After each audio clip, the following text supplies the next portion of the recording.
निसर्गातील चक्राचा बिबट्या हा अतिशय महत्त्वाचा प्राणी आहे। तो जंगलाची शोभा वाढवून वृक्षतोड आणि अवैध शिकार कमी प्रमाणात करतो। तृणभक्षी प्राण्यांची संख्या नियंत्रणात ठेवण्यास मदत करणारा बिबट्या पर्यावरणातील वनस्पती आणि परिसंस्थेचे संतुलन राखतो। बिबट्या खूर असलेले प्राणी, मांसाहारी प्राणी उदाहरणार्थ कोल्हे, तसेच काळवीट, हरिण, माकडे, डुक्कर, पक्षी, उंदीर, ससा, साप यांसारख्या प्राण्यांची शिकार करतात।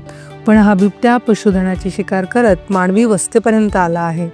मानवी वस्तीत असल्यास पाळीव प्राणी उदाहरणार्थ गुरे, शेळी, मेंढी, कुत्रे आणि आता तर लहान मुले तसेच वयस्कर माणसांची देखील शिकार करत आहे। मानवी वस्ती आणि जंगलांच्या सीमेवर बिबट्यांचा वावर वाढल्यामुळे माणसांवर अनेक आक्रमक हल्ले दिवसेंदिवस वाढत चालले आहेत। व्हिडिओला लाईक करा, शेअर करा, सबस्क्राईब करा।